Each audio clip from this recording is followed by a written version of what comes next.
Anyway, so happy goddamn New Year. Happy New Year, everybody. Welcome to Babylon Bullshit, the Nerdcast, a podcast where we talk about all of the nerd shit that we like, which is a lot, and we don't really care if you like it or not. That's so true. You know why? Because we have the microphones. Yep. I'm Lilith. I'm Will. Hello. Hi. Today, we're going to talk about season 2 of Rebels. It's my favorite season of Rebels. It's a really good season. I'm torn between season 2 and season 3. That's fair. Because season 3 is really, really good. Season 3 is phenomenal, without a doubt. However, season 2... Season 2, really, we saw a lot of growth with everybody. But we also get a bunch of old characters coming into the new series. We get Hondo back. Hondo, we get Maul back. We get Rex. we get Ahsoka. My girl. And it starts to take shape. Like we meet the other cells. Mm-hmm. Bail Organa shows up and actually, tells them that they're not alone. Yep. Which oddly does not sit well with the entire crew. Weird. Some of them are like, but I thought we were the they're just sad about it for some reason. Right. Which makes very little sense. But season 2 also has one of my all-time favorite episodes, which is Zeb and Callus on the Ice Moon. Where it's the start of the bromance as far as I'm concerned. And it is a bromance. It is a bromance. And it just makes me happy because we start to see like such a turn in Callus and What I love about their bromance is that it's like they are somehow being forced into this bromance against their will by each other. Like they both hate it, but they can't stop it. Yeah. It's happening. And they're just like, well, fuck. I guess here we are. The part of that episode that really, that particular episode, when Callus gets rescued, so the Are we starting there? Are we starting? Well, no, we're going to jump around. Oh, okay. Because, but there's so much that happens in this season. Yeah. So the crew of the Ghost rescues Zeb, and then the Imperials rescue Callus. And when the crew of the Ghost picks up Zeb, they're ecstatic to see him. They couldn't be happier. When the Imperials pick up Callus, no one gives half a shit. Well, none of them even knew he was missing. Yeah, he's like, oh hey, how's it going? And they're like, Agent Callus. Like, okay. Why are you limping? And he's Never just mind. like, like, what the fuck? He goes back to his room and his like awkward like metal bed. It's and he completely kept plain. The little light. He kept the little heat stone. Yeah, it's so cute. And he like puts it down. And he's like, I'm on the wrong side. And that's his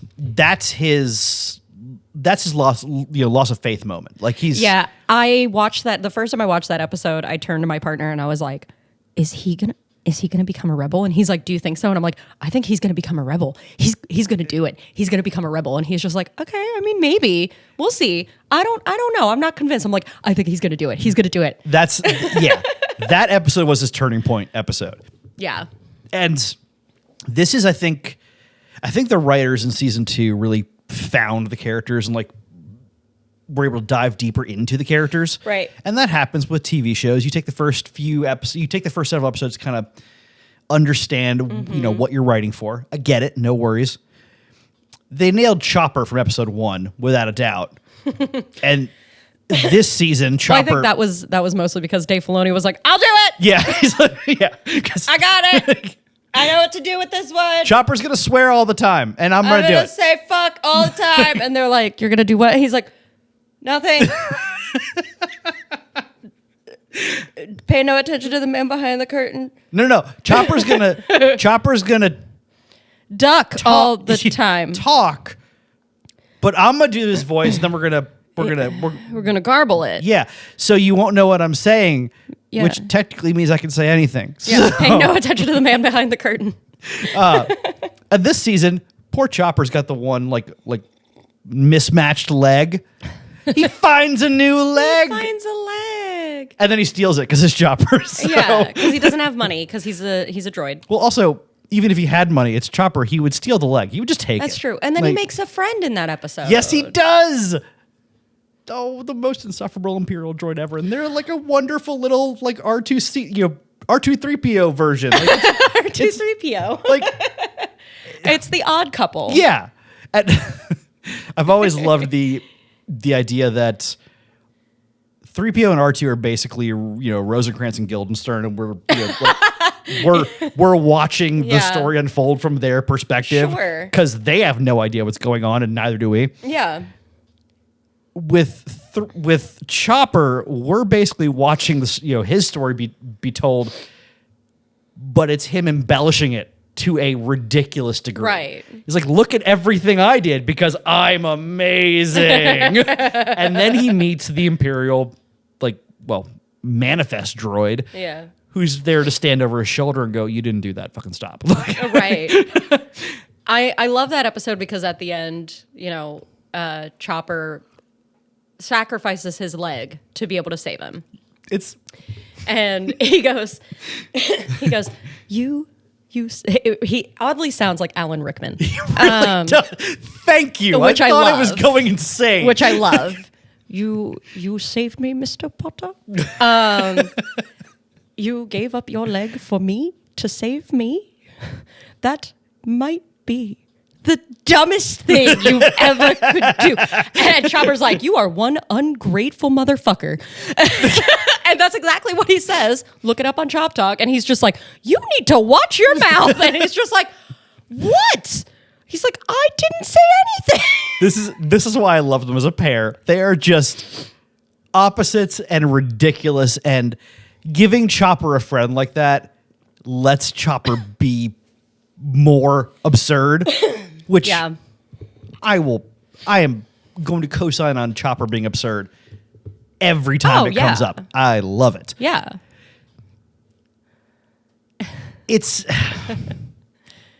I want a Chopper series. I know there's nothing that you could do with it because Chopper has to be with Hera and the crew, but I don't know. I think it would be cool to see Hera finding him. That would be like a Tales of the Jedi short kind of deal. Because all we've seen so far is we know that she found him in a crashed Y-wing. And actually, in season 2, they wind up, or is it season 3? Is it 3 when they wind up back on? Yeah, season 3. So because that's when Thrawn comes back. Yeah, so we'll get to that next.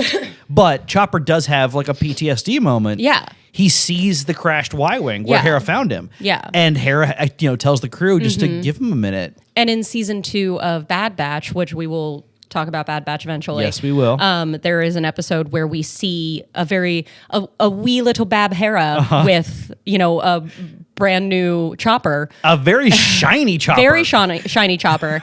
But we still don't really know the full origin story of that. We just know, she found him in the Y-wing, but we know the basics. He was a clone astromech serving in a Y-wing that crashed on Ryloth during the Clone Wars. That's what we know. Yep. That's it. We don't know who his pilot was. Nope. We don't know anything else. Yeah, so I'd love a little short about that. That would be very cool. And I'm sure Dave has something. I'm sure he does. Dave knows the story. Yeah. He helped create Chopper, so. Yeah. And I do love that Chopper in the live-action Ahsoka series did not change in the slightest. He's slightly less... homicidal. Ornery. I was going to say ornery, but yeah, homicidal, I guess, is a good... Well, he's kind of transitioned to I'm going to kill all the Empire to, if you come near this child I'm now guarding, I will do to you what I did to the Empire. Do you remember what happened to the Death Star? Yeah, that'll happen to you if you touch this child. Yeah. Mess one tiny little green hair on his head.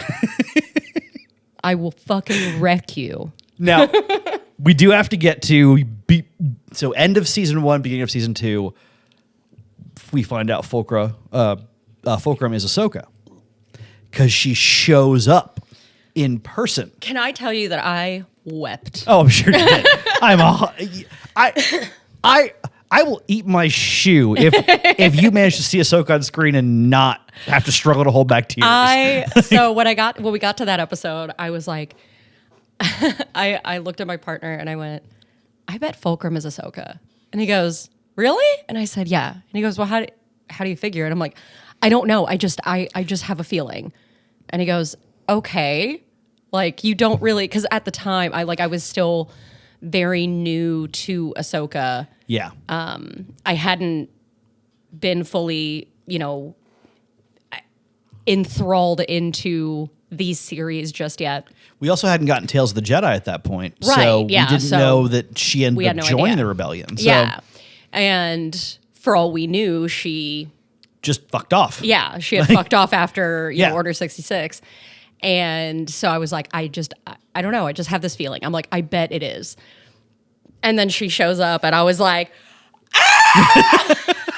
I was like, look, it's my girl. And I just started crying. And he was like, oh, he's like, you're way too good at this. And I'm like, I'm good at stuff. I'm smart. I'm real smart. And I was very excited. I was very, very excited. And I just knew, like, it was just one of those feelings of like, if anyone was going to be this sneaky and but also incredibly useful and Yeah. know all this shit. it like, would be Ahsoka. Yeah. Yeah. I mean, it makes sense that She's knows, always been very stealthy. Yeah. And she's been all over the galaxy. It Yeah, makes sense that she exactly. knows all this At shit. that point, she had been. She had been hiding. Yeah. Well, also, she traveled all over the galaxy with Anakin and Obi-Wan. Mm-hmm.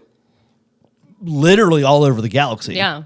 And then thanks to the fact that we got Ahsoka, getting the Ahsoka character teed up the Rex episodes. And okay, so first of all, I love this because at the beginning, she looks at Kanan. She's like, when you find my friend, doesn't Trust him. Yeah, it doesn't say who it is. When you find my friend, trust him. And Kanan's like, okay. And that was another moment where I went, I bet it's Rex. I knew it was going to be a clone because Kanan hates the clones. Yeah. Understandably. Which, yeah, makes sense. Yeah, of course. Yeah, absolutely. But I knew it was going to be a clone. That made sense. I knew it was going to be Rex specifically because of how close she was to him. Yeah. And Well, I also, even said, she was describing him, and you're like, okay, so this battle-tested military commander who knows everything about the outer. It's Rex. yeah, Like, I was just like, I'm like, it's Rex. It has to be. Yeah. There's no one else it could be. the only other person who fits that description is Anakin. Yeah, He's and- not available. Right, exactly. He's sort of burnt up and in a suit. Yeah, like, And I was he's like- doing other shit. Right. Can't be him. Yeah, I was like, I guarantee you it's Rex. Can't be And- Jesse. So Right. And there are a lot of clones it can't be. right. Yeah. Right. And my partner was like, it would make sense that it would be. And I'm like, I bet you it is. What I wasn't expecting was Wolf and Gregor. Yeah, and That's what I was not expecting. I loved that so much. I do want to know what the fuck happened to Gregor, though. Because the episode in Clone Wars with Gregor, which I would like to talk about eventually when we get to the Clone Wars episodes. And okay, we are gonna. Clone Wars is gonna be our longest series Because there's 7 fucking seasons. and so much. Oh well, no, we're gonna do 4 episodes on the last 2 episodes of Clone Wars, not That's 2 fair. seasons, 2 episodes. So, like, the last time we see Gregor, we assume that he dies. Yeah. Because he gets fucking, bombarded. And so to see him again, he has obviously gone a little wackadoo. Yeah, I'm wondering, my theory is that saw a when, blow to the head. Like blow to the head, or when they took out his chip, they fucked up. they accidentally, like, pulled something else out, and they're like, oh, Uh-oh. well, can't put that back. So now he's like, He's hilarious though. I fucking love Gregor. I do love that they land, and of course the clones are like, why are you here? Like, we're trying to find someone, and while standing in front of these new people, the clone's like, well, there's no one here. Fuck off.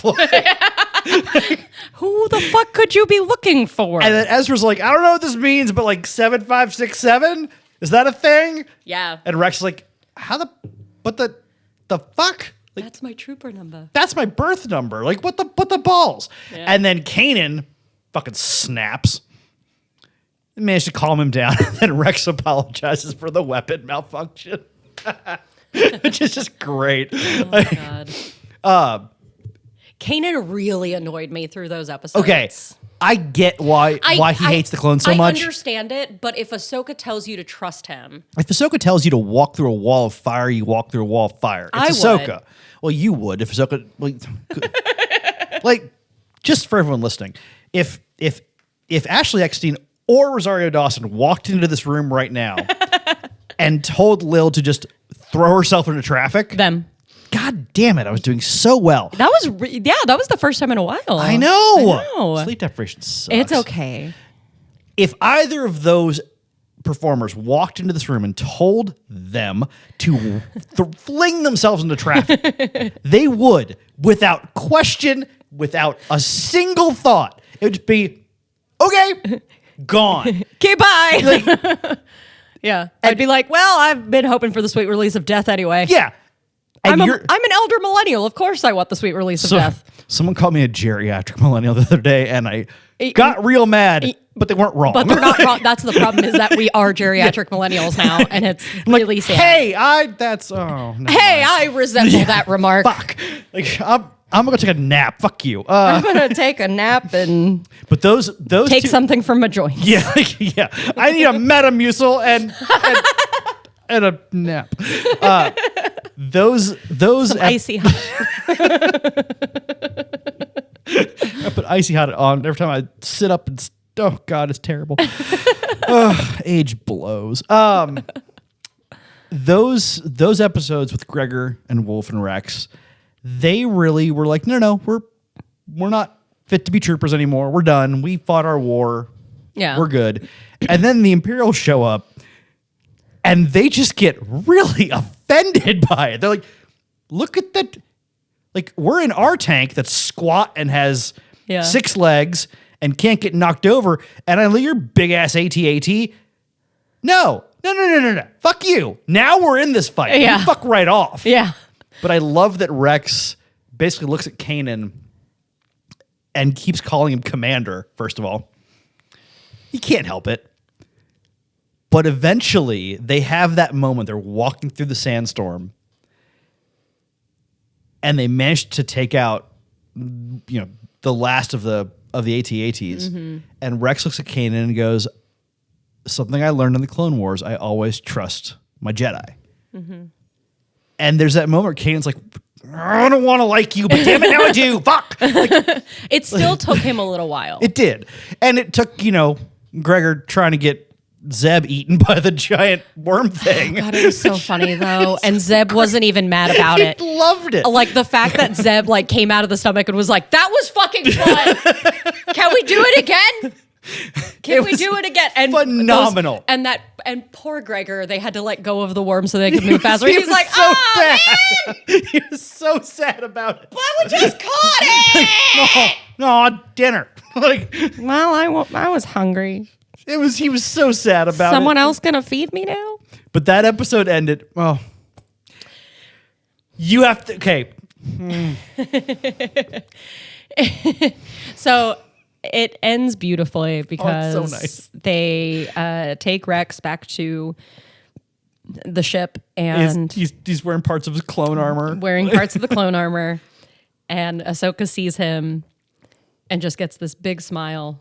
And Rex walks right in front of her and stands at attention. At attention, like he's still Captain Rex. Yep. And says, "Commander." And she looks at him and gives him a hug.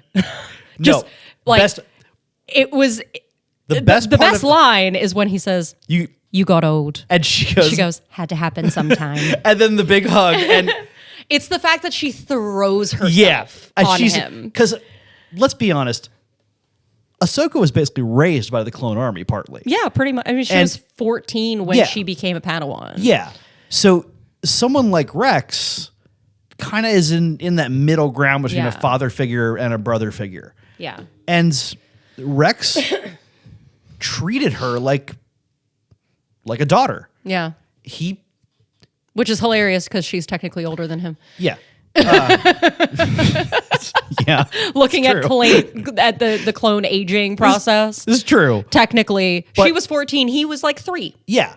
But all through Clone Wars, when Ahsoka has her crisis of faith moments, when she's unsure about her leadership, Rex is standing over her shoulder going, no, you got this, Commander. And even when she leaves the Jedi Order and comes back to the clone army, they paint their helmets, but also, they keep calling her Commander, and Ahsoka goes, "You don't have to call me that anymore." And He's Rex like, goes, yes, Commando. yeah. It's like, Yeah. why are you so cute? This is just Rex being supportive.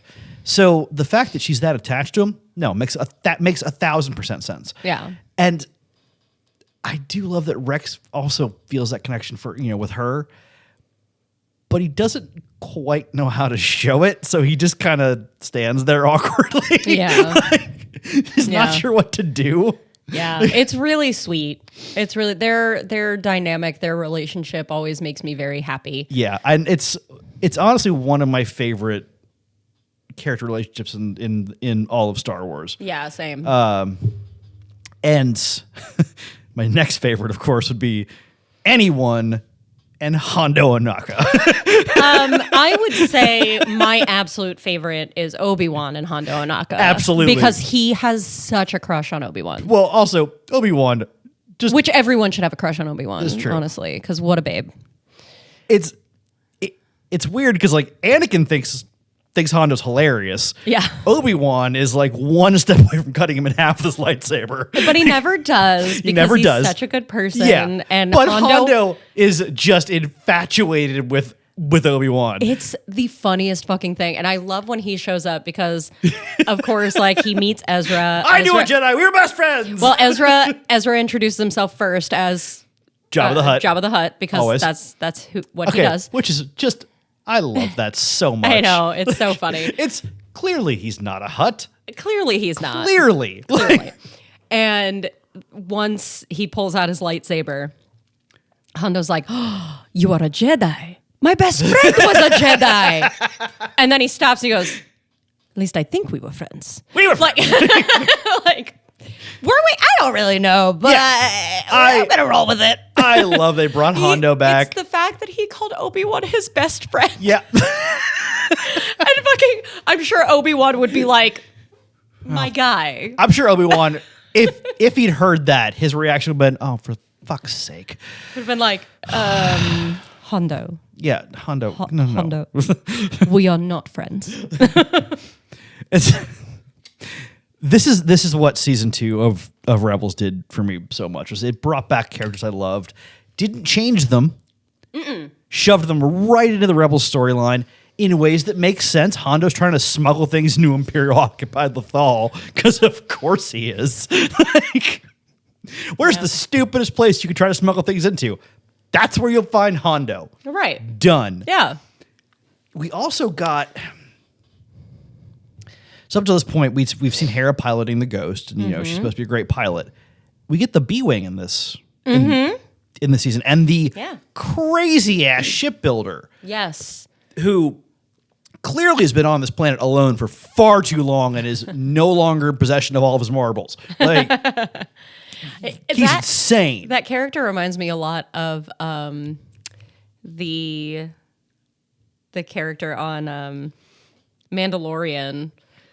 Oh, dope. What's her name? Not Amy Sedaris. Oh man. Hang on. Although I love her. She's amazing. I have followed her career for a very long time and I absolutely adore her. She's phenomenal. She is absolutely fucking hysterical. And I'm obsessed with her. 1 second. I will tell you. Boop-a-doop.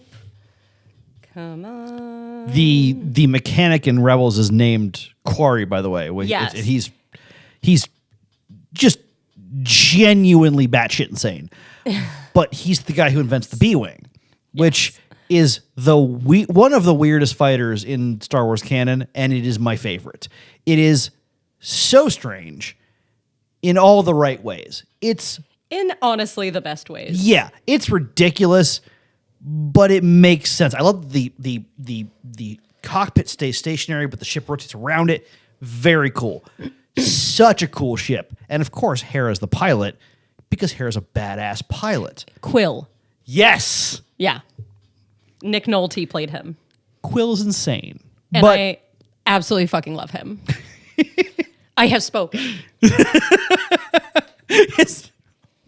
I do love that because he's not supposed to be funny. He's not saying funny things. No. He's just being absurd and I just love that that's how they talk yeah.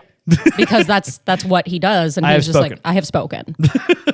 And then Mando, bless him, It's just like okay. carries it on into season 3 when And then he talks to them because Bo-Katan is trying to. He meets the Ugnaughts. Yeah. He knows how to talk to him. Yeah, and Bo is trying to do it, and they're just like, Bo's like 1 second away from pulling out her blasters. yeah, and, and like he's just shooting like, he's like, someone. will you fucking calm down? Yeah, like- I got this. Yeah. And so he does it very diplomatically, and he's like, I have spoken, and they're all just like, oh, okay, all right. Yeah, well, you knew Quill, so that's good enough for me. There's we also get there are some sadder moments to season 2. Ezra goes on a quest. He thinks he's found his parents through the Force, only to find out they're actually gone. That Ezra is insufferable in season 1. I mentioned that last episode. Yeah. He's kind of a complete twat in season 1, but he's a kid, so. Yeah, he's like 15. Yeah. I was pretty insufferable Oh, at 15. everyone's too. insufferable at 15. I was probably amazing at 15, but I'm special. So, No, you were probably a piece of shit. You're a piece of shit at 38, so. well, no, I was better when I was younger. Let me just let me have that. But he's a kid, so he's insufferable. I get it. Yeah. He starts to mature in season 2. We see him making some better decisions that aren't completely idiotic. And then he finds out his parents are dead, and it kind of halts his progress, and understandably so. Yeah, because Like- he's a kid. Like, that's not something that's really easy. But he'd held out hope, and to have that ripped away, that's really rough. hard, yeah. But I think what that moment does for Ezra is it forces him to look at the crew of the Ghost and go, okay, this is my family now. Like Yep. this is Hera's mom, of course. Kanan's dad, because that's how the crew works. Yep. Zeb is this weird Weird uncle / brother, depending on the mood they're in, because that's their That's true. interaction. Sabine is the cousin he has feelings for that doesn't make sense, and knows he shouldn't. I mean, am I wrong? Like, I would say, can we say second cousin? Because I feel like if we say first cousin, it makes me feel awkward. did you date a first cousin? No, I just don't like the idea that somebody would have a crush on their cousin. You do realize that we live within spitting distance of Kentucky, right? Fair point. Like, I would say it's worse in Alabama. it absolutely is. It absolutely is. I know someone from Alabama. She's been to a wedding of first cousins. In their defense, and she keeps repeating this, they did not know they were first cousins because neither one of them knew their families very well, and like they only found out after they'd been married for a while, and then they very immediately got divorced. Oh, I hope they didn't have kids, did they? No, thankfully. Oh, okay. Whoo. Welcome to Alabama. Yeah, I would have been like, nope. Drown it in the river. Oh no. We pulled a Lindbergh baby. I am not often shocked, but usually when I am, it's thanks to you. Dear God. Okay. If nobody knows about the Lindbergh baby, you should probably look that up. Yeah.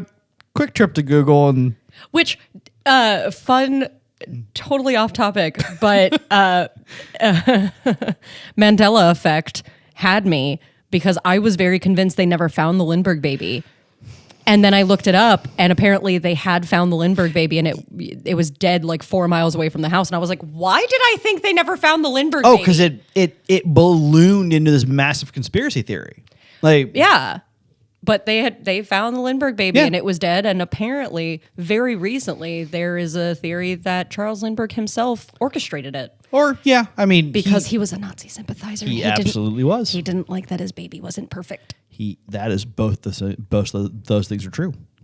Actually, if you do want to study some fairly weird history, and I'm about to plug another podcast, but it's an MSNBC podcast, so I don't feel bad about that because they advertise everywhere. There is the history of Nazi sympathizers in the U.S. leading up to World War II is a lot more extensive than It's really weird. yeah. Yeah, it's wild. And there's an entire Rachel Maddow podcast called Ultra where she dives into all that. And it's honestly, if you're into history at all, it's fucking fascinating. But it's also terrifying to see how many people in like high government office back then were 100% down with Nazi Yeah. Germany. Oh yeah, Like- yeah, it's wild. I was actually gonna plug another podcast called Drinking the Kool-Aid That's another great one. Yes. because they Yes. actually just did the Lindbergh baby story last week. Yep. And that's why it's in your head? and that's why it's in my head. Like it's legit, like in my brain. Yeah. I was like Lindbergh baby. That's another great one. I love those girls.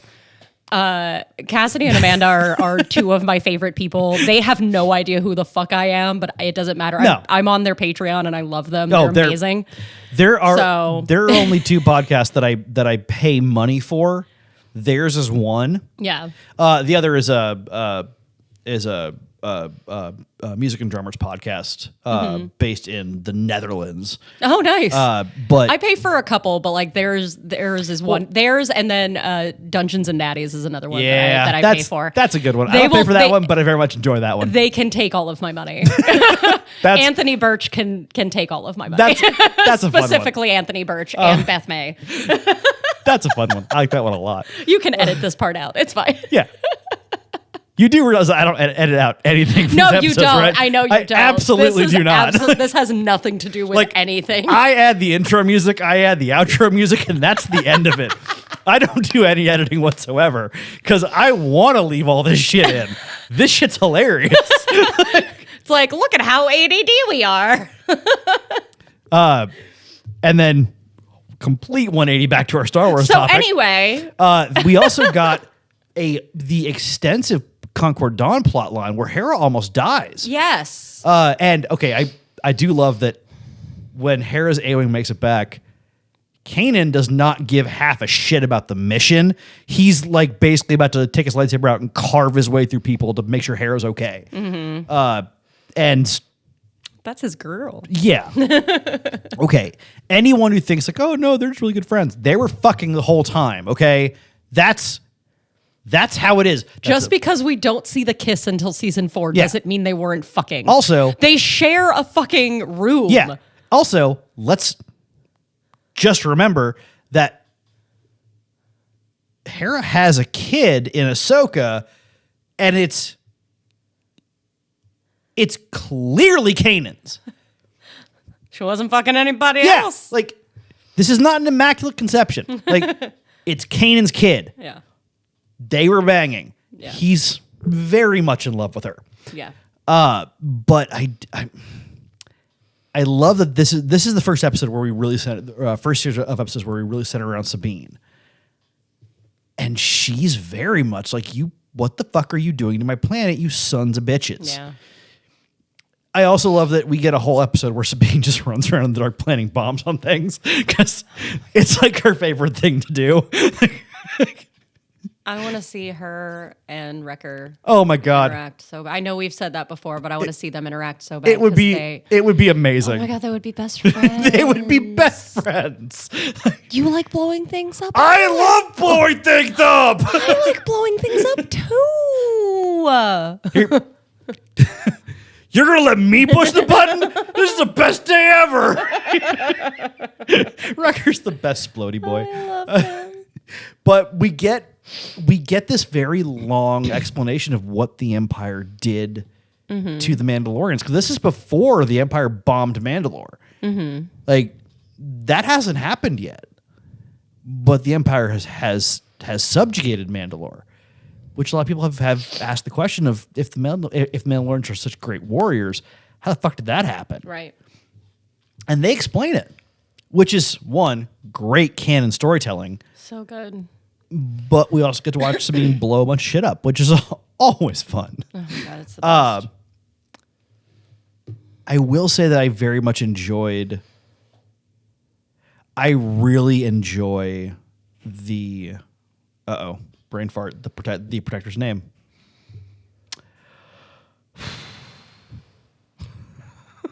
Yep, my brain just short circuited. Gar Saxon? Thank you. God, I watched it. Voiced by Oh, I can't remember. Ray. Oh, Risty, yeah. Yeah. Rest in peace, you absolute legend. Ray Stevenson is in the Star Wars universe twice. And both times are amazing. Gar Saxon is a phenomenal character. He's a piece of shit. At first. At first. He has a change of heart and comes. I mean, he's still kind of a dick the whole time. But like, no, Gar Saxon is a dick the whole time. Who's the one that captured that changes sides? Oh, you're thinking of... You can't remember his name either. No, okay. Now I feel I thought... like 1% less stupid. No, but Ray Stevenson voicing Gar Saxon is the Mandalorian villain. And he's a phenomenal villain. Yeah. He's, of course, a gigantic tool. That part I might edit out. He's a gigantic tool the whole time. But he's supposed to be. And this is kind of a mark of a great actor. If they can play a role and make you hate them. Fen Rao, thank you. You're welcome. If an actor can play a role, can play a villain so well that you just despise them, they have succeeded beyond words. The best example of that, Louise Fletcher from Star Trek Deep Space Nine played Kai Wynn. Basically, the ultimate space Karen. Louise Fletcher was an amazing performer. So talented because every time Kai Wynn comes on screen, my skin crawls. I hate her. Yeah. And that is a testament to Louise Fletcher's brilliant performance. Yeah, exactly. If I hate the character, means you're doing a good job. Yep. That's exactly the point. Yeah, and that's what Ray Stevenson brought to Gar Saxon. Yeah. That just arrogant dick bag of a character. What a piece of shit he was, man. And every time he opened his goddamn mouth, I was like, this motherfucker, and I'm going to pop him in the goddamn mouth. And you piece of shit. And part of that... Gar Shitson. It's like being insulted by a fifth grader. Jesus Christ. Oh, yeah, no, like my partner and I would literally just try to come up with the dumbest names for him. Like Mission accomplished. We adore Ray. Like Ray Stevenson he was an incredible performer. We absolutely love him. He's so good. And we appreciate what he brought to Gar Saxon because like we hate Gar Saxon with every fiber of our beings. But every time we would show up, we'd be like, more like Poop Saxon. Like, just like come up with the dumbest, like childish nicknames. Oh, for the love of God. Honestly, we're adults. Yeah. Well, okay. We're the age of adults. Yes, we are legally adults. I am allowed to have a job for some reason. By age, yes. I am allowed to vote, which... I mean, a lot of people are allowed to vote. Yeah. A lot of people shouldn't be allowed. That could take us down a whole another 2-hour rabbit hole. Every now and then you'd have to kind of get your ADD in check. So, every now and then.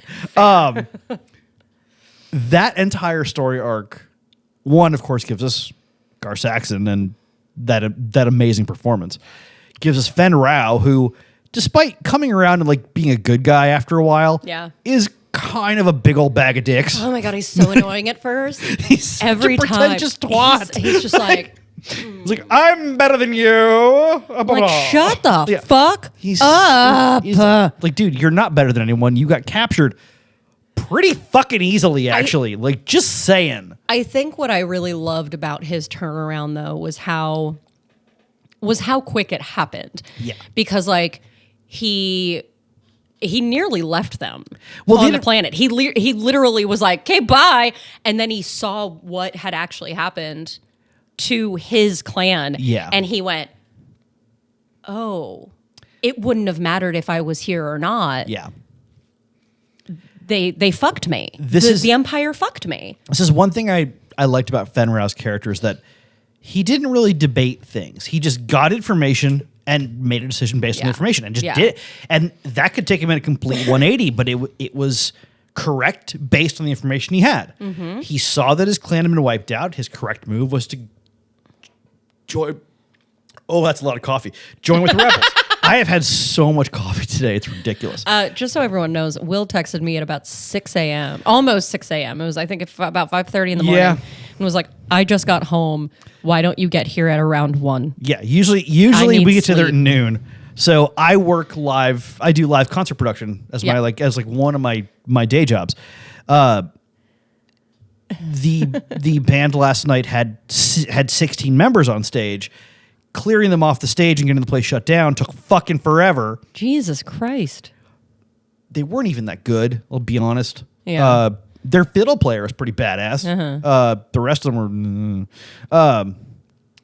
but I got home super late, and I figured I would just tell Lil to show up at 1. Mm-hmm.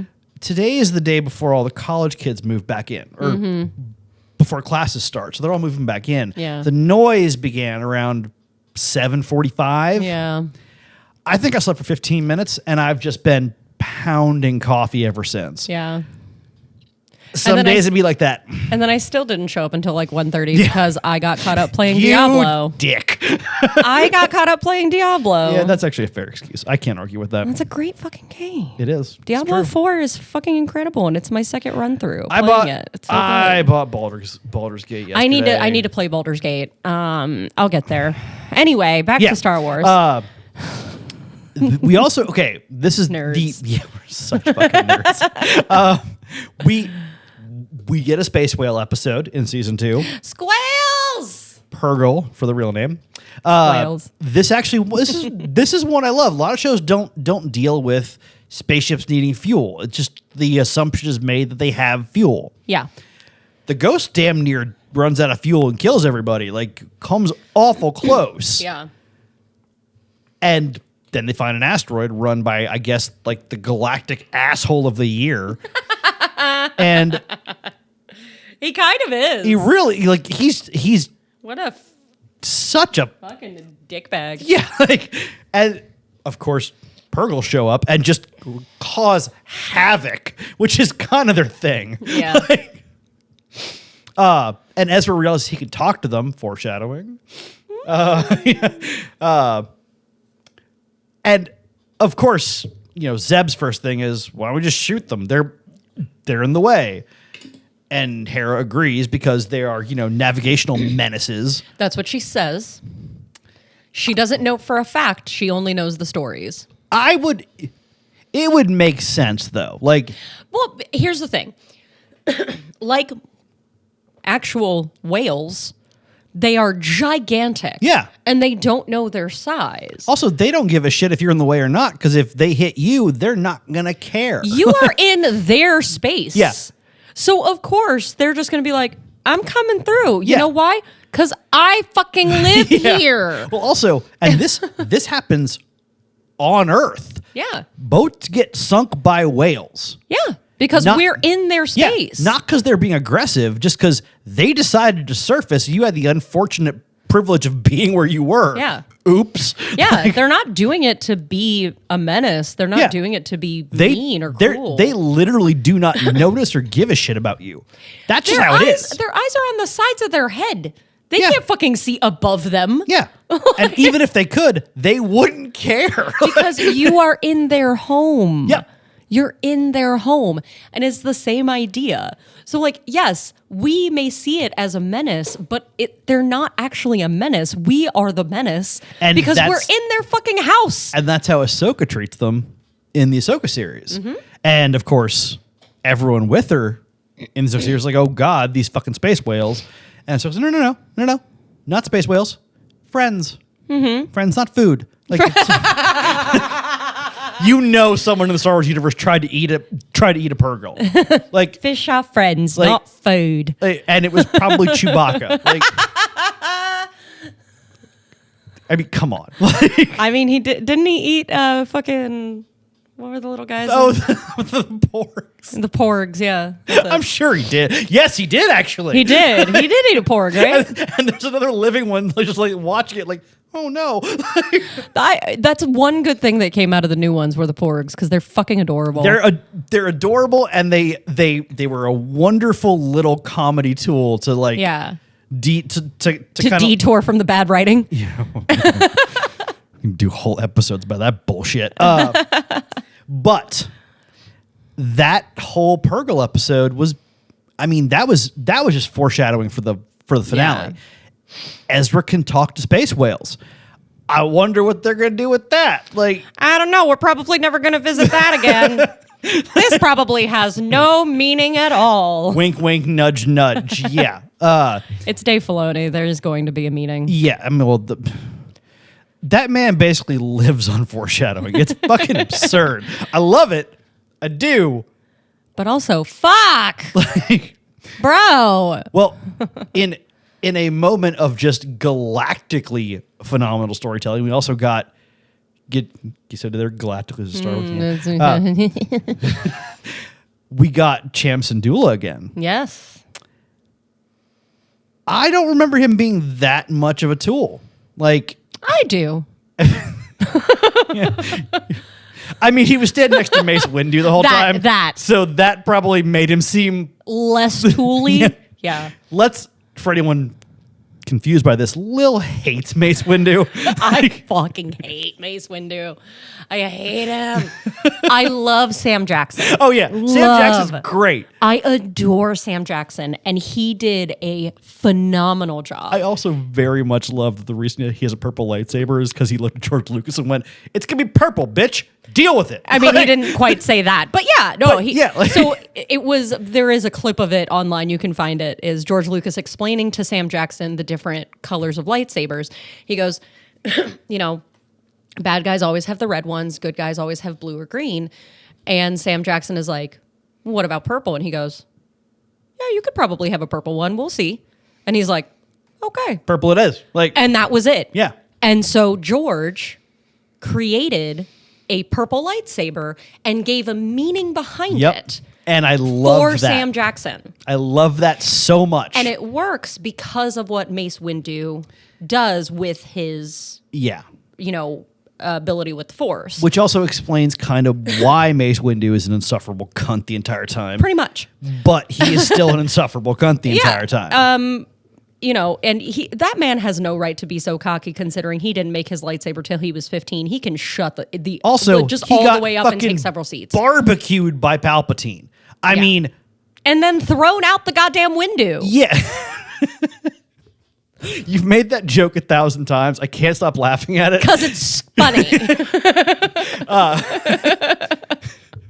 There is I've seen fan art for like a series where Mace Windu wakes up in the lower parts of Coruscant and doesn't remember who he is and becomes a crime lord. I've seen that. That would be really interesting. I don't think he would survive being electrocuted. Well, also the several kilometer fall.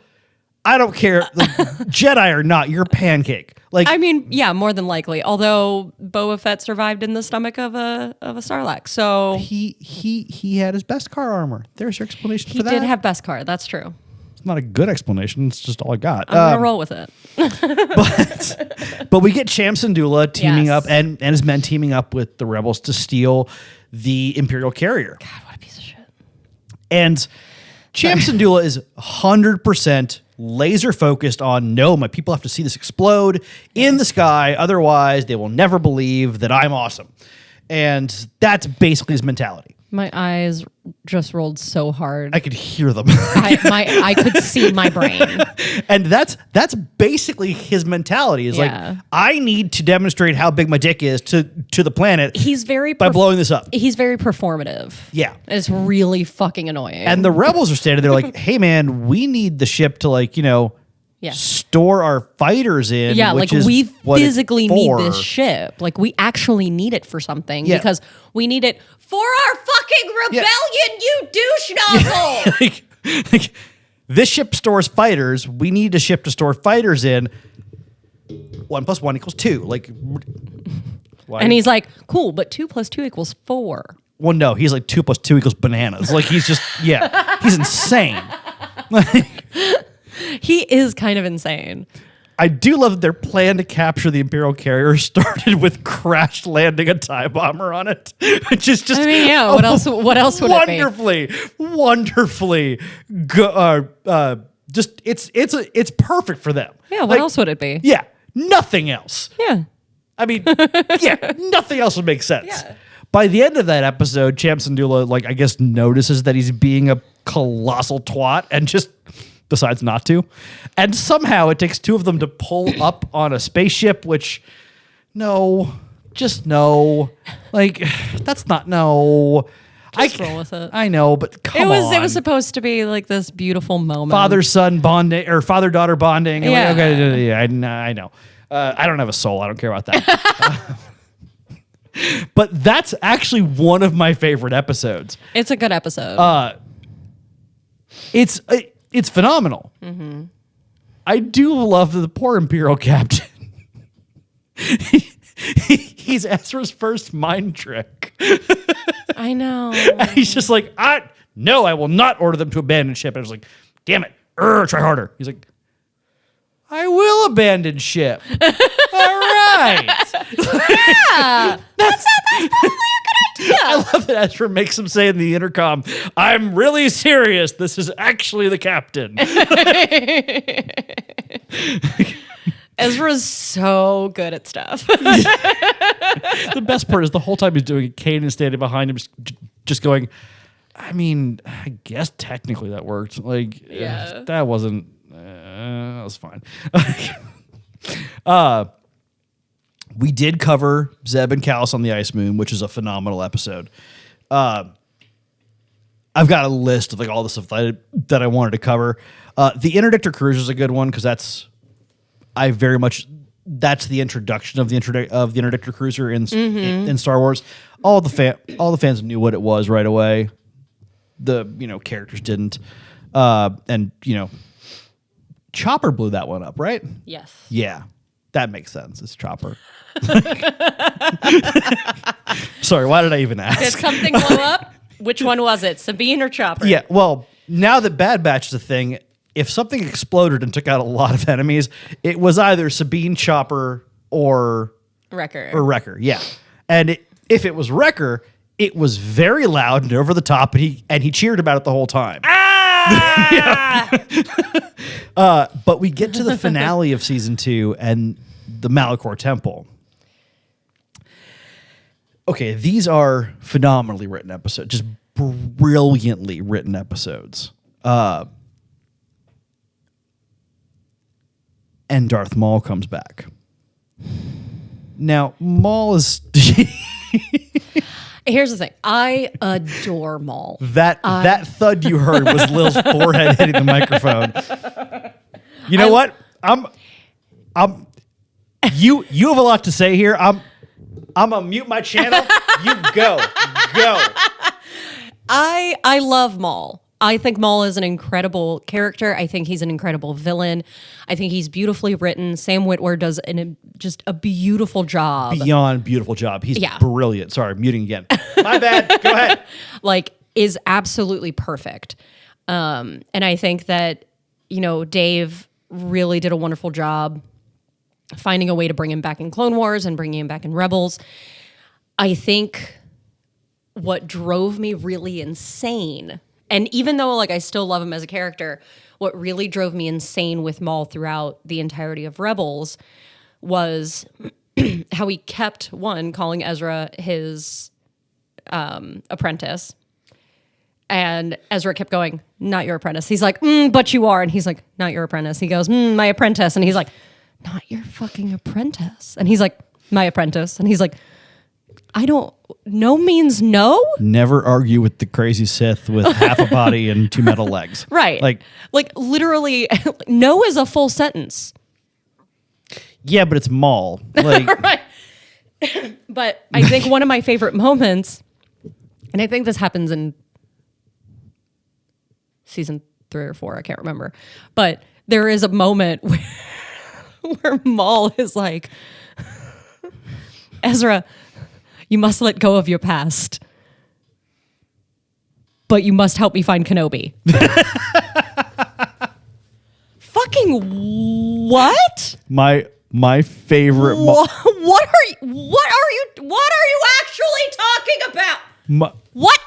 My absolute favorite Maul moment. It's Maul and Ahsoka, and he says something to the effect of, you're not even a full Jedi, and she goes, well, then it's a fair fight because you're only half a Sith. God damn. Yeah. Oh yeah. She's sassy as fuck, and I love it. And it's so good. It's so good. But the way that they get to Malachor, which first of all, it's because Yoda gets to Ezra. And Ezra asked them, who is Malachor? and yeah, he's like, you must get to Malachor. And he's like, well, who the fuck is Malachor? And then the temple starts falling and Yoda just disappears as Yoda does. Yeah. And he's like, who the fuck is Malachor? Yoda is very much for the cryptic clue and then just fuck right off. He's like, get to Malachor. Okay, bye. And he's like, wait, you little green shit. And then he's like, I guess we got to find somebody named Malachor. And Ahsoka and Kanan are like, no, planet, not person. Planet, not person. yeah. Like, It's like the look that they give to each other. They're like, oh, fuck. it's like, oh no, are we old? and Ezra's like, is there a problem? He's like, guys. And Ahsoka's like, yeah, here's the thing. Malachor is not a person. It's a place, and we need to go there. Well, also, poor Ezra standing there like, guys, I grew up in like the hind end of space in a big old tower in a field. I don't know shit. So, I don't know shit about shit. Like, first time I went off planet was with y'all. I don't know. Yeah. So like not my fault. Yeah. Like, I don't know anything.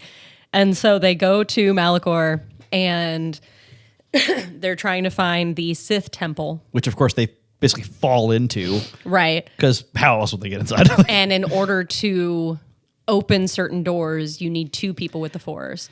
And well, the cool Maul, part about that before that was the ancient battlefield with all the lightsabers scattered about, which, by the way, send someone back to collect those. That could probably be useful at some point. What? And nah. Just saying. Nah. I did like the... Who's going to use them? Rey in the new Jedi Order. She's... it's fun. I was going to say General Grievous, but he's dead. So he sprouts 96 arms. Good for my collection. I did like that some of those lightsabers had the crossguard style. That, I mean, we're going to do a whole episode on just lightsabers, so we'll get to that. But yeah. Of course, Maul being a just absolute ridiculously over the top melodramatic dickbag. What? Is just Maul. Like, I don't know what you're talking about. That's not even like for Maul, that's not weird. That's just Maul. Like, that's his baseline personality. Yeah, I do love the moment when Maul and Ahsoka meet because you can see Ahsoka for one, her voice sounds kind of like, God, not the fuck you again. What the fuck do I have to do to not have to deal with your shit anymore? She's like, this motherfucker again. Oh my God, what? Like, son of a bitch, how many times do we have to kill you? I am so over you. And she's not even I'm afraid just of it. not that into you. Could you maybe don't? That'd be great. She's seriously not afraid of him. She's just irritated by his general existence. Yeah. There's no reason to be afraid of him. No. She's more powerful than he is. Well, also when she was, 17, she damn near killed him. Fucking wrecked his shit. Fucking wrecked his shit. She did have a great line during that. The fight stops for a minute and she goes, "You're lucky Anakin isn't here. You wouldn't have lasted very long." It's like, but like true. Yeah, like where's the light? So yeah, they meet up and Maul basically is like, "Hey, so we have to go in pairs," and I called dibs on my apprentice, and Ezra's like, "Not your fucking apprentice, dude." Like, right. Like it's the how fact that he many just times? keeps fucking saying it. I'm gonna take my apprentice, not your fucking apprentice. Dude, for the 76 billionth time, fucking stop. And every time he sees Ezra after, he's like, "Oh yes, my apprentice." And Ezra's like, "Not your fucking apprentice." No is a full sentence. Also, Maul being irritating, any other character like that they did that through like multiple seasons of a show would get really annoying. Maul can do that because, like I said, that's his baseline personality. Yeah. Is like Well, and I think it helps that we don't see him super consistently throughout Rebels. well, also, and we'll get to this when it comes up, but Maul does get his wish and finds Kenobi. Yeah, It doesn't go well, but Kenobi! but That's me when I yell at Dave Filoni. Yeah. Filoni! Star Wars is supposed to make people happy. Bullshit! Fuck you! But that episode gets us. Well, Kanan goes blind Because of Maul. because of Maul, which again, it's Maul, so Shocking. not a terrible shock. But on the ground, Kanan finds a Jedi Temple Guardian mask, and for some reason, he puts it on. Not 100% sure why. I think it's more for the symbolism. Yes. But Because if you think about it, I mean, you're a writer. Think about it from the writer's perspective. Well, this is also it's a way to symbolize to the audience that Kanan has found his role as a guardian of the Jedi, of Ezra in certain situations, of the Jedi in general. I understand the symbolism of it. The practicality of it in the moment is kind of like, hey, you do know you can't see, so the mask is not helpful. Well, it's Just also saying. I think it's also to cover the wound so nobody is shocked by the fact that he has literally been lightsabered blind. But blind, Kanan just fucking wrecks Maul. Wrecks his shit. And it's not even a fun fight to watch because it's not a fight. Like it's just Kanan beating the ever loving dog shit out of Maul. He got fucking wrecked. That's all it is. His shit got rocked. It was so good. A fight implies two people attacking each other.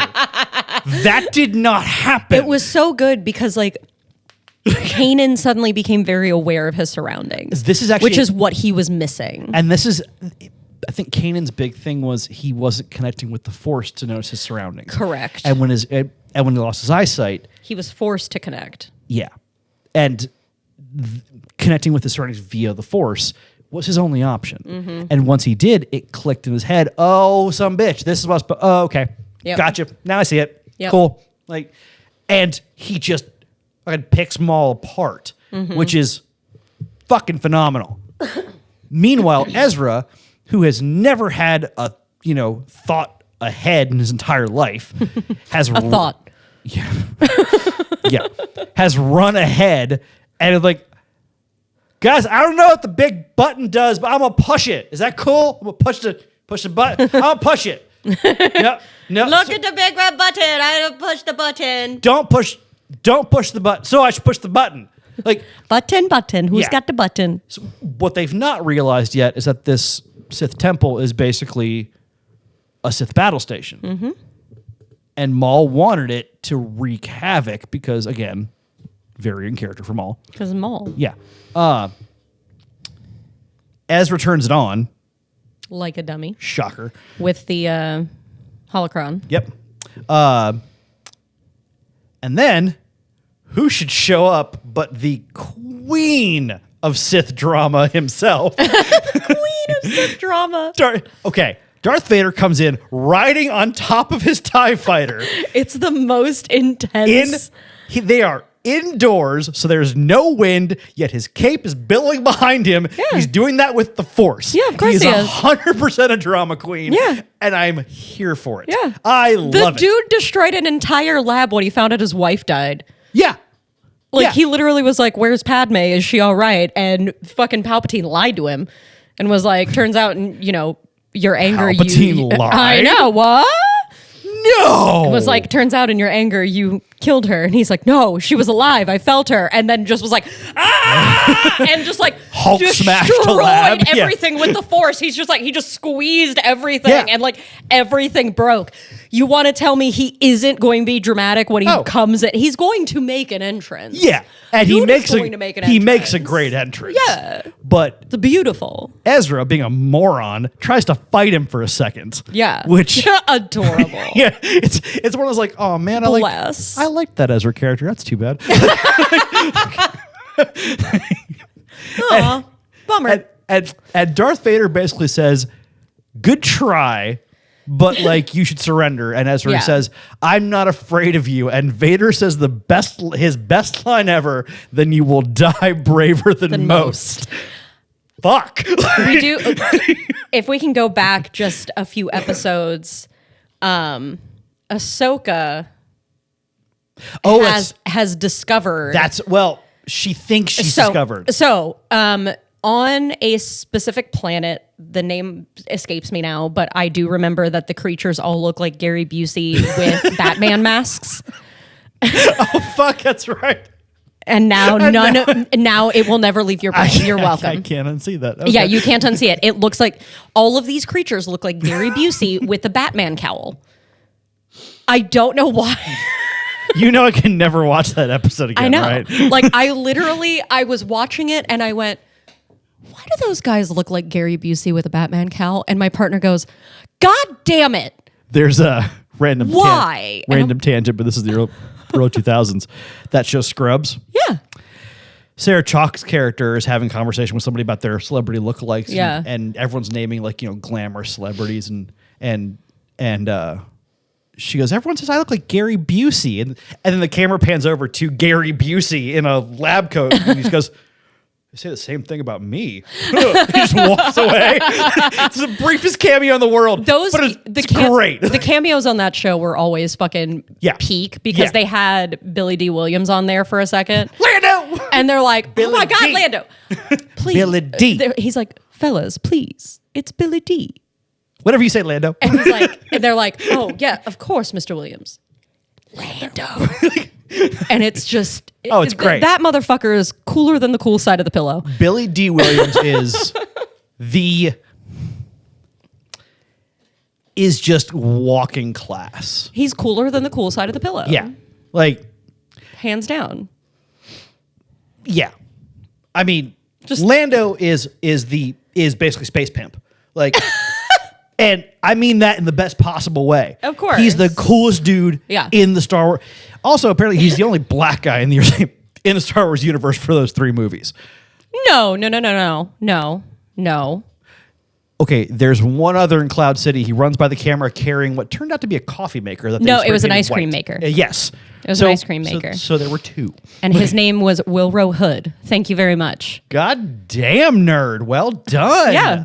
And they have at Star Wars Celebration, they have the running of the hoods every year. I actually didn't know about that. And there was one year where somebody dressed up as the ice cream maker holding a Wilro Hood doll. And you can find this online, and it is my favorite thing that I've ever seen. I love that so much. Yeah. Here's a fun trivia moment for you. The stunt budget for episode 4 was like 9 cents that George Lucas found on his couch. Yeah. So when they did the scene where Luke and Leia swing across the chasm, the stunt director tried it, and the harness tore, but it didn't drop him. And so of course, Mark Hamill and Carrie Fisher were like, oh well, we heard that tear. We're not doing this. He's like, no, guys, that was my pants. I split my pants. It's fine. So they got it in one take because he didn't want to put him back in the harness for another. Oh my God. Yeah, that's good. Gotta love Star Wars. Yeah.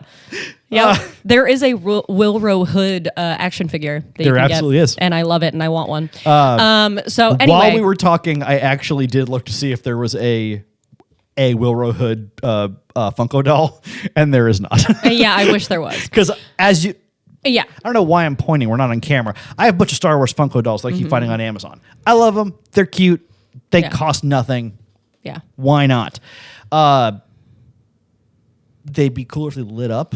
Hey, people who make Funko dolls, LEDs would be cool. Little battery. You can get cases that light up. I know, but I want them to light up. Oh. Like, fair enough. Okay. I asked for a lot. You do. No, there's You're needy. Yeah, I know. The Gary Busey Batman monsters. That's the episode where Ahsoka tries to reach out to Vader with the Force. So basically, what ends up happening is after they finally escape the planet. Now that we're back on track. I don't know why we have to explain that. Like our tangents are just part of what we do. I now. know. I know. But ADHD is a real thing, and neither one of us is medicated for it. It's legitimately a disability, guys. Until you learn to have fun with it, then it's just a bonus. So they leave the planet, and Ahsoka was like, "Do you know who that was?" Because Ezra and Kanan were fighting him, and were getting their shit rocked. Yeah, because duh. Of course they were. And they were like, "No, we have no idea." And Ezra was like, "I just know that it's really cold. Yeah, it feels cold." And so they got together, and she was like, "Okay, take my hands." That's a Luke callback to the cave on Dagobah. Yeah. So yeah, and so she's like, "Take my hands. Let's see if we can find out who it is." Kumbaya our way into the force. Yeah, kind of. And so they start channeling, and he feels her, and he goes, "So the apprentice lives." Yep. Because he thought she was dead. And she senses him, her eyes open, and she passes out. Yeah. Because her connection with Anakin was so strong, she felt him change all the way in hyperspace. And that is actually we will cover that in our Clone in one of our many Clone War episodes. But they have a very, very strong connection. Yeah. They always have. And it obviously died when he changed, but she was still able to channel enough of Anakin to be able to tell who it was. And they were like, "Well, do you know who he is?" And she goes, she didn't want to believe it. She didn't want to believe it. Yeah. She's like, "No, I don't know who it is." And which is completely fair. That was your master for that was your brother. Yeah, it was your brother. Like, why would you want to admit that that's the most evil, one of the most evil people in the galaxy? Yeah.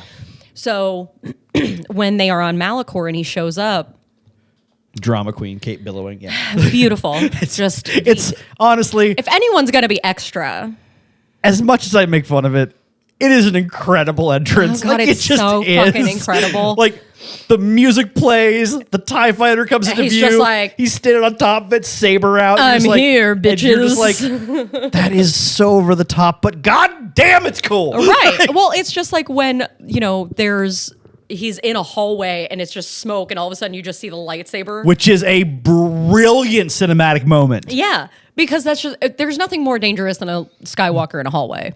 That which has been proven repeatedly. By both Skywalkers. Yeah. Anakin is the more dangerous of the two because Anakin's more of a wrecking ball. I don't know, unless you watch the finale of Mandalorian. Sure, but Luke is more precise. Yeah. Anakin is more like someone found a hallway and then just launched a cannon shot down the middle of it. Yeah. There's nothing more dangerous than a Skywalker in a hallway. Yeah. That's just a fact. Shit, Leia proves that on the Death Star. That's true. So it's, but we have the entrance and Ezra's trying to take him on, which is fucking adorable. It's so cute. And then Ahsoka and then Ahsoka comes in and starts fighting him. Which, if anyone's going to hold their own against Vader, it's going to be Ahsoka. Yes. So she starts fighting. Ezra obviously is like, I'm gonna fuck right off. we gotta save her. We gotta help. She shoves him away. Yeah. Everything starts coming down. She's fighting him. She's damaged his mask at some point. Yeah. It happens. So this is the scene that I was weeping. I'm not saying I was tearing up a little bit. I was bawling my eyes out because this was a scene that I never wanted to see. Yeah. I never wanted to see is why Vader it was there. And Ahsoka fight because the last thing I wanted was for them to ever have to interact. Well, also, and this is the problem. This is why I love what they did with that scene so much. Yeah. If Vader and Ahsoka fight, one of them has to win.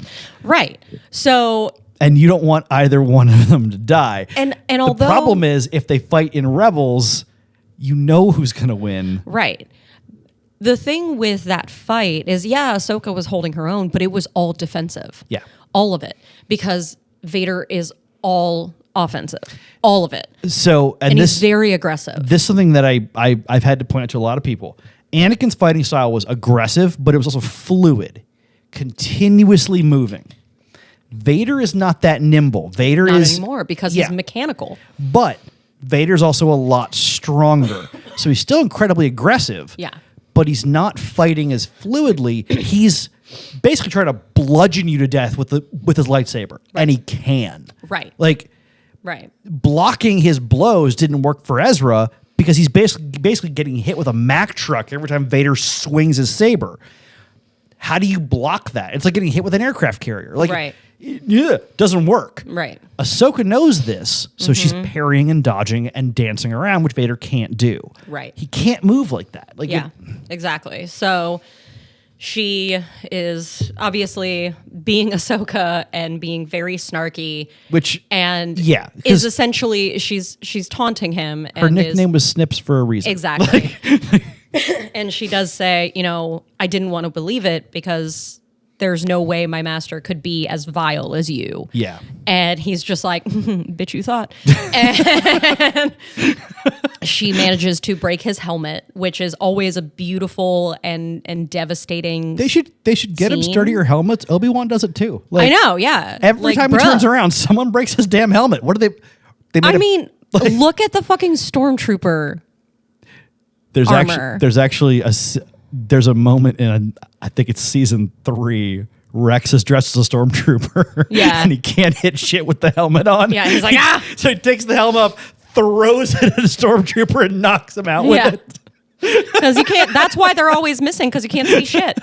So I think Sorry. it's the same. I Love think that it's the moment. same plastic. Yeah.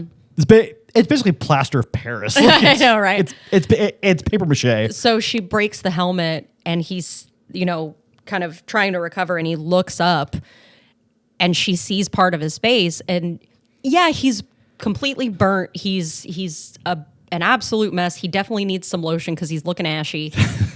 And bro needs a dip in a back to tank. Like he is looking Problem nasty. is, bro had a dip. And so he looks at her and he just says, Ahsoka. And you hear his voice. Yeah. You hear Anakin's voice. And she responds with just saying Anakin. And that broke me. Because I was like, he's still there. He is still there. He has always still been there. Well, that's why and episodes 1, 2, and 3 of Star Wars are the fall of Anakin Skywalker. Yeah. Episodes 4, 5, and 6 are the redemption of Darth Vader. That's the story. Yeah. Like, and so yes, Anakin is still in there. But it takes Luke to bring him back. Yeah. Because Luke is the only one that knows that there's still good in there. Yeah. What crushed me about that scene, we don't see the end of the fight. So the soundtrack in that scene is incredible. We see Vader leave the temple limping. Like he's won, but not easily. Right. She rocked him for sure. She rocked his shit. And then we see the Morai fly out. When I saw the Morai fly out, I realized they would play it like Ahsoka escaped. Ahsoka wasn't going to be dead, but we were supposed to think that Vader killed Ahsoka in that moment. Yep. So in that moment, that fight ends. Vader has killed Ahsoka. In the Star Wars universe, in that moment, she's dead. That's crushing. Like Lil's tearing up a little bit right now. Because I know she's alive is the thing. Like she's alive and well. But I say the words Ahsoka's dead, and you kind of I can see you starting to tear up. Because I hate it. I remember watching that episode the first time. And even now, like I'll watch it and I'll still cry. Yeah. Like, because it's still just devastating to me. But I remember watching that the first time and like we had to stop watching for about 20 minutes because I couldn't stop crying. And my partner just sat feel there. so bad for your partner sometimes. He doesn't know what to do with emotions. He's like, I don't cry. I've never seen the man cry. I've been with him 11 years and I've never seen him cry. Honestly, as much as as much as I respect you and enjoy you as a person, I cry a lot. you do. And Yeah. I wasn't going to go there. I was just say the fact that another human being has managed to put up with you for 11 years. I don't know why. Is fucking incredible. He shouldn't. Like, He shouldn't. you know what? He needs to stop. I've never met him. No, he needs to stop. Don't care about that. I'm gonna have a medal made, like an Olympic style gold medal. Yeah. For the patience of a goddamn saint. I know. Yeah, no. I tell him all the time he shouldn't. Like, he needs to stop. Clearly, he's not listening to you. No, he never. Well, I mean, he doesn't listen to me about anything. I will literally tell him something. It'll go one ear out the other. And then he'll ask me a question about the exact thing that I told him. Yeah, to be fair, a lot of us do that when you talk, so. No, that's fair. The only reason I'm listening to you now is because we're recording this. So. Right. No, that's fair. But yeah, no, the poor man, he just sat there and was like, I'm sorry. Yeah, And I was like, I don't understand. Why would he do that? Why would they kill her? Why are you And still crying? I did the head pat. Stop crying. Yeah, No. he's like, well, maybe she's not dead. I'm like, but she's dead. And he's like, but obviously something is different because she, because at this point, like, Mandalorian had already started. Yep. And he's like, well, obviously she's not dead because she's in Mandalorian, and that's after the fall of the Empire. And I was like, but how are they going to bring her back? And I didn't know. We weren't there yet. And I really want to create an app specifically for your partner that is just like an emergency button that calls your friends whenever you're just inconsolably crying. So you can push it and it will just chime their phones so they can come help. Yeah, the app will just, or the icons be a question mark. I just don't cry around him anymore. I mean, at this point, I'm sure he just kind of like does the head pat and like, I don't know what to do, but you'll stop on your own. He'll give me a snack. Brilliant. Yeah, he usually Man's gives genius. Well done. Yeah, he usually gives me a snack or a glass of wine. Brilliant. Yes, he's well like, done. He's like, here. And I'm Yeah. like, okay. There's a one. This is one of my. I have some friends that got married recently, and it's one of my favorite moments. She showed up at the bar after work. He was already there, and she would look stressed the fuck out. She'd had a very long day. She walked up to him, tried to give him a hug, hello. He put up a hand, stopped her, went to the bar. She's looking around the house like, what the fuck was that shit? He comes back with a shot of Jägermeister and a shot of Jameson and just goes, first. So she does both shots, takes a deep breath, and he's like, you feeling better? It's like, yeah, cool. Now you can hug me.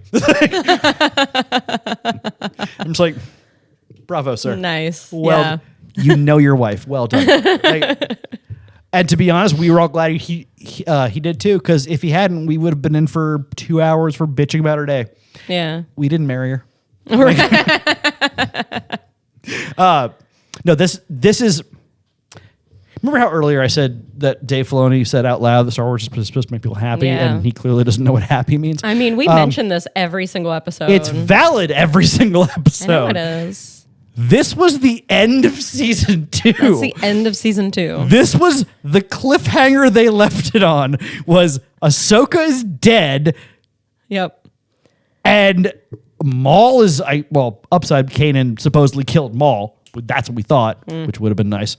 But that's not how Maul is supposed to go. No, we'll get to that, that's going to be a fun part to talk about. That one I want to talk about. Oh my God. But that's how they ended season 2. Yep. And I was watching these as they came out. So that ended. And of course I hit next episode and it went to the first episode and I went, oh, what the balls? No.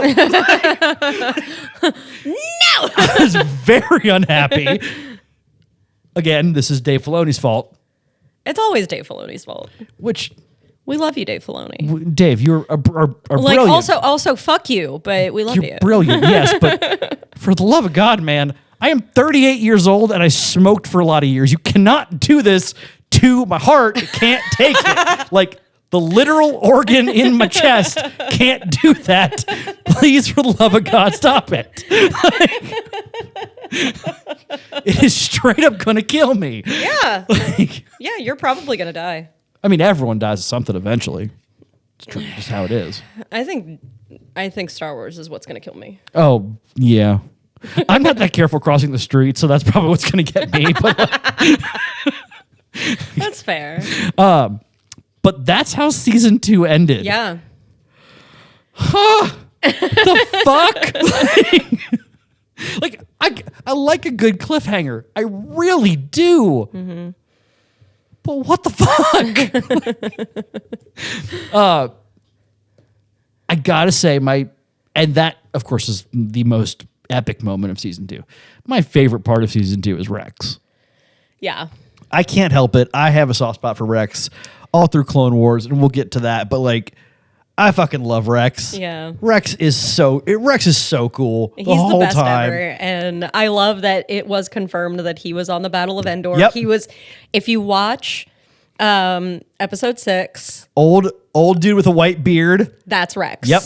And I love they're able to do that because that is an unnamed character Yep. played by a background actor. Yep.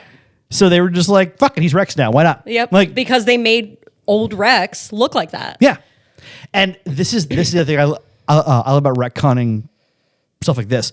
That's Rex if you want it. If you don't want to be Rex, it's not, and it doesn't matter. Mm-hmm.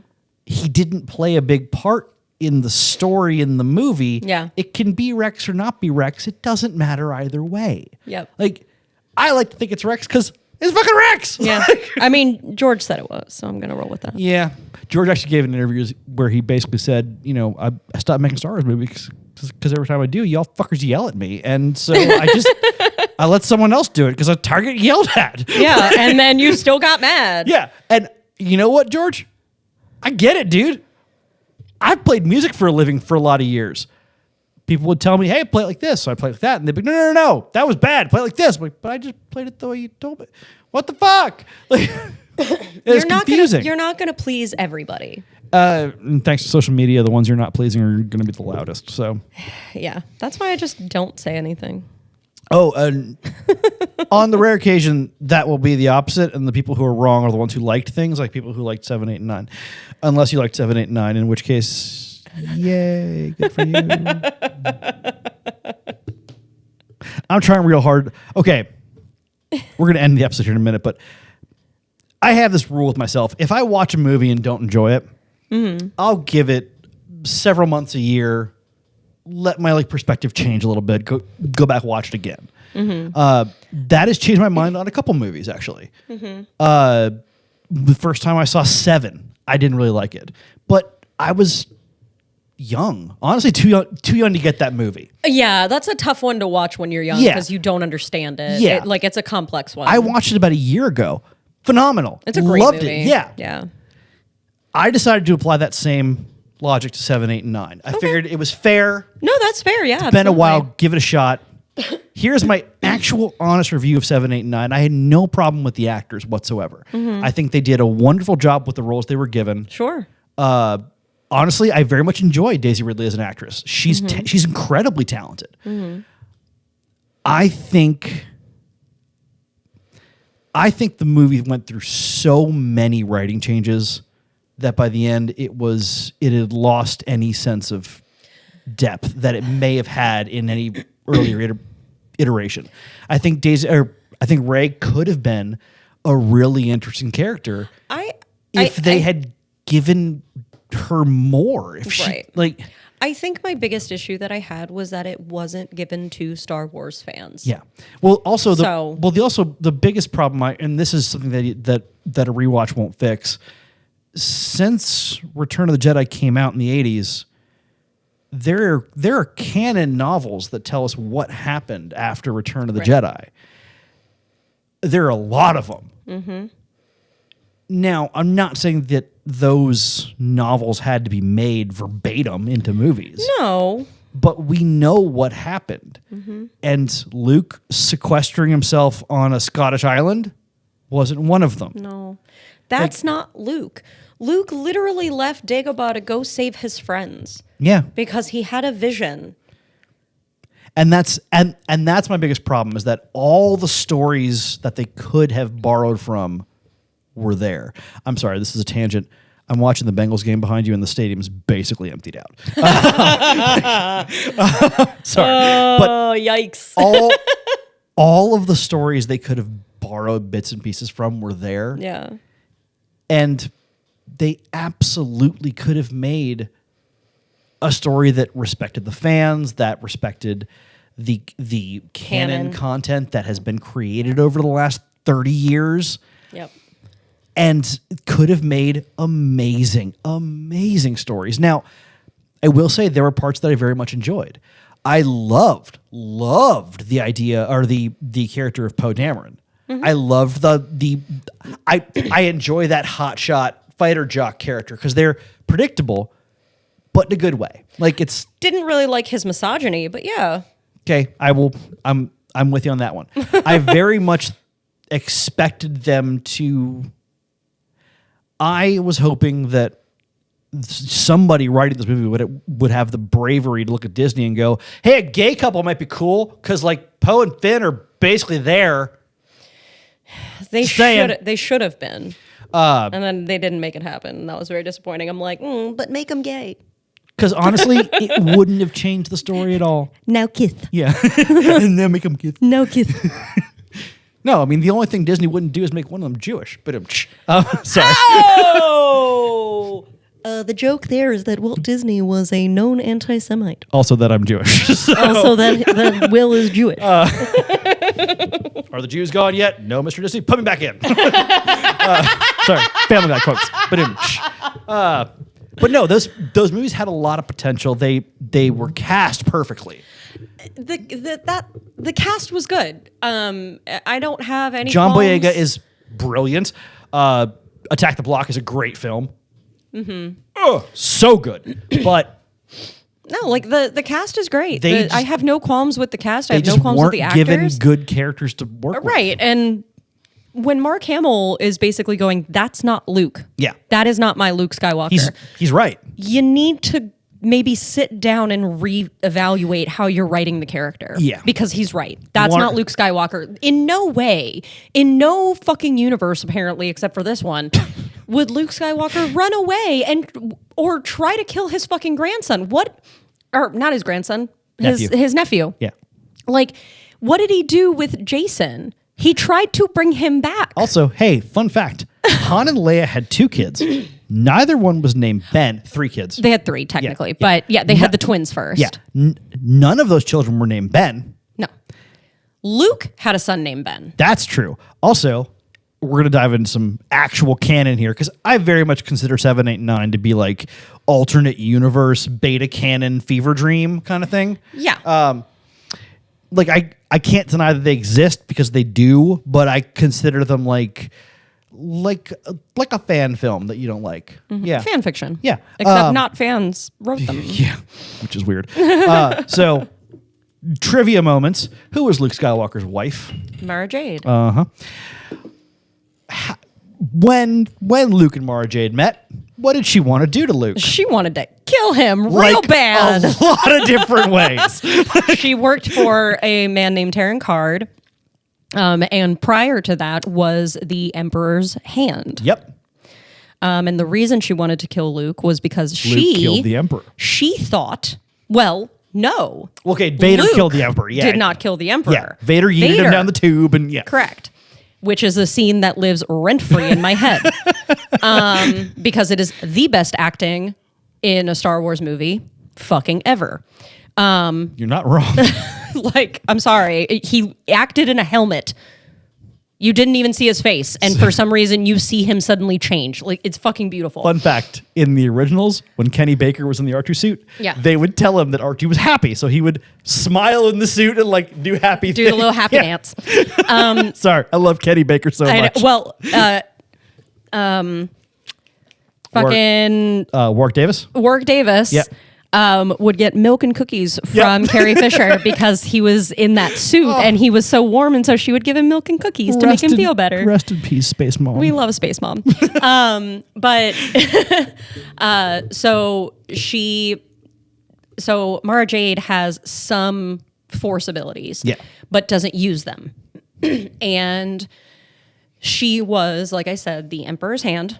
She believes that Luke killed the Emperor, so she's on a she has a personal vendetta to make sure that she personally lops off Luke Skywalker's head. So basically, she keeps having nightmares, and the nightmares are of Luke walking in with Vader into the Emperor's throne room, them starting to fight, and then stopping, and then turning to the Emperor and killing him. Yeah. Those are her nightmares because the Emperor's consciousness is still alive.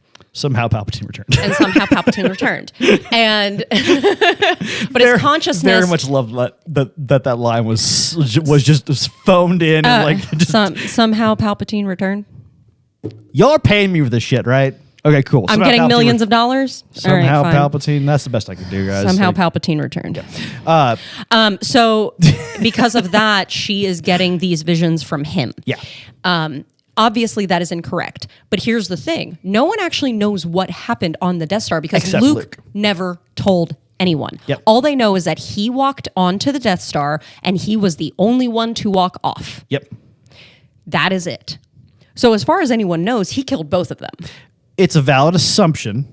Right. Because no information to the contrary. Correct. I do very much enjoy the fact that Mara Jade goes from wanting to murder him to wanting to jump him. Do you know how she gets over? Do you remember how she gets over her whole desire of wanting to kill Luke Skywalker? It's been a while on these stories. There's so much Star Wars content. It sometimes you miss a little here and there. So in the very last book of the Heir to the Empire trilogy, now I have to reread the entire trilogy. Which is the first Thrawn trilogy that Timothy Zahn wrote. Timothy Zahn is in the early 90s. Okay. First one came out, I believe, in 1992. I am a writer, and if I had even a fraction of Timothy Zahn's talent, I would be a billionaire. He's incredible. So in the very last book, we find out that there is a cloning facility on one of the Empire's planets. And now I remember. And if we all recall, in my favorite Star Wars movie, Empire, that is the correct favorite Star Wars movie. Right. It's a 10 out of 10 for me. It's a perfect movie. Vader cuts off. Scruffy looking? Who's scruffy looking? Who's scruffy looking nerf herder? Who's scruffy looking? So I thought they smelled bad on the outside. Sorry.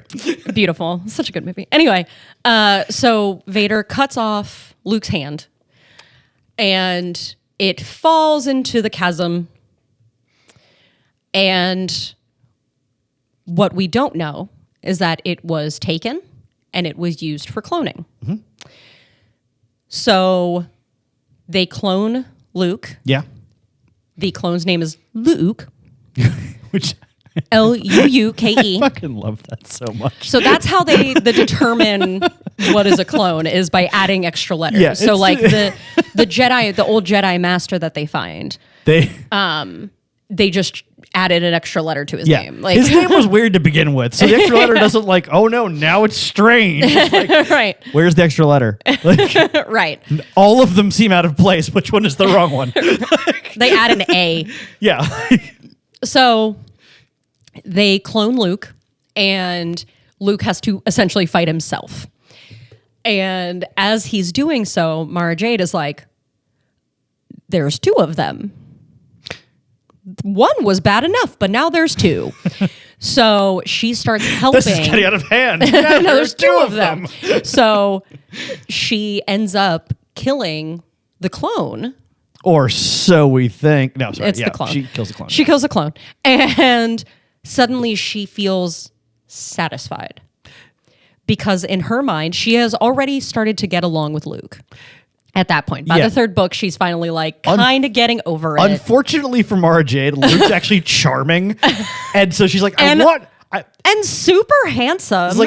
I really want you dead. Stop being nice. Right. For fuck's sake. Be mad at me. I'm she's actively the girl, trying to murder you. Yeah. Why are you being nice to me? She's definitely the girl who's no, I want you to fight back. Why are you not fighting back? And he's like, because I don't want to fight you. Because there's nothing to fight. And she's just like, no, yell at me. Like she's that girl, and it makes me laugh every time because she's like, oh my God, I just want you to be mad that I want you dead. And he's like, no, because you feel like this is a valid reason to want me dead, and that is your valid reason, and that's okay. Also, and it's like, God damn it, you are infuriating. I think a small part of Luke is also like, I'm not mad at you because you can't do it. Right, exactly. It's like getting attacked by a chihuahua. Like, could it be dangerous? Probably. If I like lean down and expose my jugular, all right, sure. Right. But come on. Right. So she's already, kind of gotten over her whole revenge thing, but she still felt like there was a need for something. Yeah. So she kills the clone and she suddenly feels like satisfied. And all of a sudden the voices in her head that have been going on for 3 fucking books are gone. She suddenly, like, everything is clear. The Emperor has finally disappeared. And she's just like, oh my God, it's done. It's done. I've done my revenge. This is it. And Luke actually asks her if she still wants to kill him. And she's like, no, I don't. And he invites her to join the New Republic. And so she agrees to. And that's kind of the start of their relationship a little bit. He said it like, hey, you want to join the New Republic? Hey. Yeah. That's what I call my dick. So I think that was kind of, that's kind of where everything starts with the two of them. Well, also, I mean, this is actually...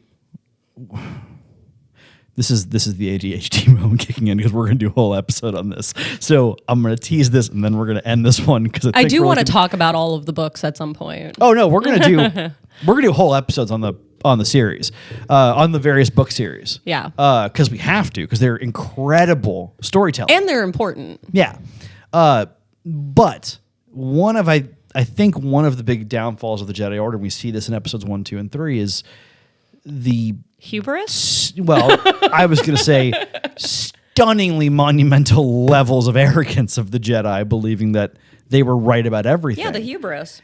Attachment does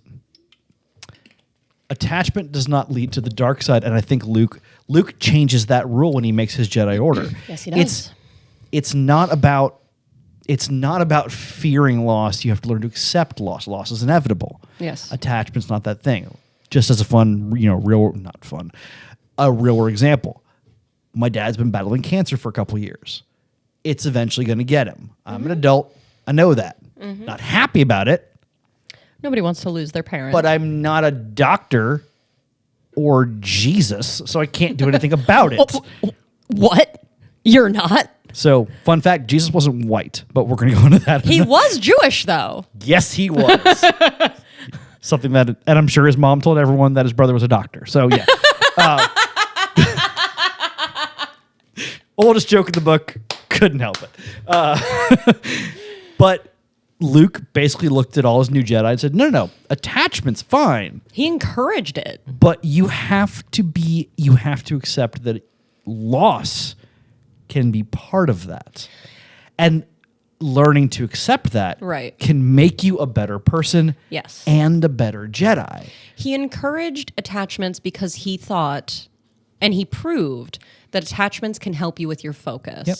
Well, there's also, and this I actually very much enjoy, there is... The Star Wars Online game has a moment where your character is basically arguing in favor of going to save a bunch of people and is being shot down by this old stodgy Jedi being like, no, we can't let emotion dictate our and your character's like, but they're all gonna fucking die and that's bad. What the balls? Like, like, no, we must follow, stay on the path. Like, no, paths can go more than one direction. Dickhead. Like, what the fuck? It's very much Luke looking at all the Jedi teachings and going, okay, this is a solid foundation, but the house you built on it, died. So I'm gonna I'm gonna not do that again. You know what happened is moles started digging underneath of it and it sank. Yeah. Also, how weird would it be? Like, because Palpatine turned the Jedi Temple into his palace. Imagine being part of the New Republic crew that had to go through and clean out all that shit. Right. Like you're still like, okay, it was Palpatine. So like, was Palpatine all along. Is everything poisoned? Because like he's insane. So it could Right. be. I don't know. Like, One last thing, and then we do need to end. this episode's gotten away from us. How did they not realize that Palpatine was the Sith that they were looking for when there was two literal walls of Sith battles in his fucking office? Also, his office is not that far away from the Jedi Temple, full of the supposedly strongest Jedi ever. How did they not fucking feel it? Well, because he can cloud that. Like that's part of his power, but like that's not the point. He had two whole ass walls that had literal like art of Sith battles, and they didn't notice? What? Y'all are stupid. Well, again, as you said, the epic hubris of the Jedi is what brought down the Jedi. Now, stupid. Anyway, so on that note, thanks so much for listening to this. To our episode about season 2 of Rebel. That somehow led into. You're gonna have to edit this. Yeah. This is one you're gonna have to edit. I know. Thank you guys for joining us for this episode. Next episode is going to be season 3 of Rebels. That is correct. And make sure you are looking us up on Patreon. It is a current placeholder. We are going to start doing some tiers relatively soon with some extra content, including very early attempts at this hot mess of a podcast.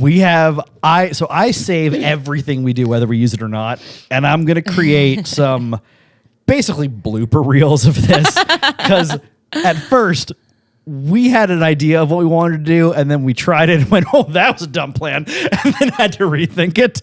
But I'll say this. When you say we had a plan. Okay, I had a plan. Okay, there we go. And for some moronic reason, you heard my plan and went, that sounds fun. I was like, okay, yeah, let's do it. Sure. I don't know what I'm doing. But our first several attempts were idiotic, and I will say hilarious. I think they were fun.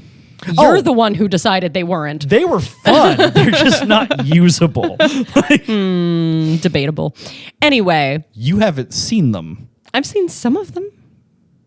Then you should be agreeing with me. Well, the video maybe not great, but the audio was good. The video looks like a hostage situation. Yeah, honestly, it looks like a hostage tape from the 80s. That's fine. We don't need to use the video, but the audio was great. The video is going to go up on the Patreon as like a special purchase thing. There you go. Because why not? You'll see it. It'll be great. You'll see us in all our glory. Yeah, glory, sure. I look like this. Are you kidding me? Anyway, but make sure you follow us there at Babylon Bullshit.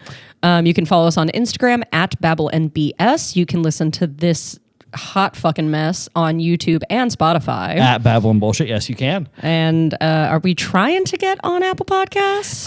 Or are we just giving up on that dream? Honestly, I submitted, and they said they'd get back to me.